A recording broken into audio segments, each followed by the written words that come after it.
Lovely viewers, welcome back to my channel. আজকে আমি খুব ছোট একটা ভিডিও করছি আর এখানে আমি সবজি দিয়ে প্যাটিস করে দেখাচ্ছি। আর আমরা এই প্যাটিসটা কিন্তু সাধারণত চিকেন বা বিফ নানান ধরনের মাংস দিয়ে করে থাকি, তবে আজকে আমি সবজির প্যাটিস করে দিব আর হচ্ছে আটা দিয়েই করব। খুব সহজ করে দেখাচ্ছি, তো চলুন আমরা শুরু করি। এখানে প্রথমে আমি একটা বোল নিয়ে নিয়েছি, বোলের মধ্যে 1 কাপ আটা নিয়ে নিচ্ছি, তারপরে নিচ্ছি আরও হাফ কাপ, মানে মোট 1.5 কাপ। এরপরে আমি একটু মিশিয়ে নিচ্ছি আর একটু লবণ দিয়ে নিয়েছিলাম। এবার লবণটাকে মিশিয়ে আমি রান্নার যে রেগুলার তেল আছে সেটা দিয়ে দিচ্ছি 1/4 কাপের মতো। 1/4 কাপ দিয়ে এটাকে একটু হাত দিয়ে ঘষে ঘষে মেজে মেজে মাখিয়ে নিতে হবে। আর এরপরে আমি এটাকে একটু ঠান্ডা পানি দিয়ে, মানে ঠান্ডা বলতে যে নর্মাল যে পানিটা আছে ওটা দিয়ে মেখে নিব। আর তার আগে কিন্তু এই ডোটাকে খুব ভালোভাবে মাখাতে হবে। তো আমি এ পর্যায়ে দেখতে পাচ্ছি যে আমার এই যে আটাটা এটা অনেকটাই মাখানো হয়ে গিয়েছে।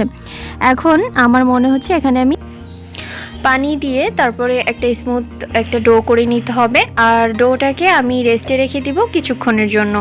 তো এখানে আমার একটা নর্মাল একটা ডো করা হয়ে গিয়েছে, এখন আমি এটাকে রেস্টে রেখে দিচ্ছি। আর এদিকে আমি আরও একটা পিরিজে করে 2 টেবিল চামচ কর্নফ্লাওয়ার নিয়ে নিচ্ছি। আর এটাকে কিন্তু আমি তেল দিয়ে তারপরে জাস্ট একটু গুলে নিব, মানে আমরা যেরকম আটার বা ময়দার যে একটা স্মুথ একটা ব্যাটার বানাই, এই কর্নফ্লাওয়ার দিয়ে সেটা আমি করে নিব। আর আমি আগে থেকে বলেছিলাম যে আমি একটু শর্টকাট করেছি ভিডিওটা, তাই আমি এখন বলছি যে এটা একটু পাশে সরিয়ে রাখছি। আর ভিতরে যে সবজির পুরটা দিব সেই সবজিটা এই যে নিয়ে এসেছি, এই পুরটা হচ্ছে এইটাই।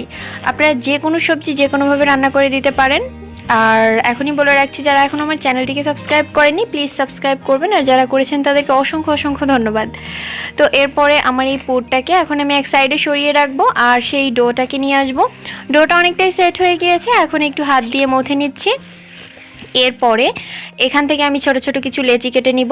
আর যতটুকু মানে আমার কাঙ্ক্ষিত যে চাওয়াটা ওইটার মতো করে কয়েকটা রুটি বেলে নিব। আর রুটির মধ্যে ওই যে কর্নফ্লাওয়ারের আর তেলের যে একটা মিক্সচার রেখেছি ওটা কিন্তু আমি জাস্ট একটু মাখিয়ে নিব পরোটার মতো করে।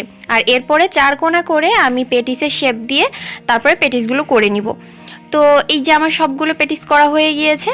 আর এই পেটিসগুলোর মধ্যে কিন্তু অসংখ্য ভাজের সৃষ্টি হবে, একটু পরেই বলছি। আর এদিকে একটা লোহার কড়াইতে আমি সয়াবিন তেল গরম করে নিয়েছি, এখন আমি এর মধ্যে একটা একটা করে পেটিস দিয়ে দিব। আর অল্প আঁচে এটাকে আমি ভেজে নিব। আর অসংখ্য ভাজ হবে এজন্য যে আমরা যে রুটি বেলেছিলাম আর রুটির মধ্যে যে পরোটার মতো করে ওই যে একটা মিক্সচার আমাদের কর্নফ্লাওয়ার আর হচ্ছে আপনার তেলের ওই মিক্সচারটাতে যে দিয়েছিলাম, এরপরে 4 কোণা করে আমরা সেটার মধ্যে সবজিটা দিয়ে তারপরে যে পেটিসের শেপটা দিয়েছি, এজন্য পেটিসটা অনেক ফুলবে আর অনেক অসংখ্য ভাজের সৃষ্টি হবে। এবার দেখেই বুঝতে পারছেন যে আমার চামচে যে পেটিসগুলো দেখতে পাচ্ছেন কত সুন্দর হয়েছে। তো আমি এখন ব্রাউন করে ভেজে নিয়েছি আর এখন একটু পরিবেশন করে দেখিয়ে দিচ্ছি কেমন হয়েছে। তো আজ এ পর্যন্তই, সবাই ভালো থাকবেন আর বাসায় আমার রেসিপিগুলো ট্রাই করবেন। আল্লাহ হাফিজ।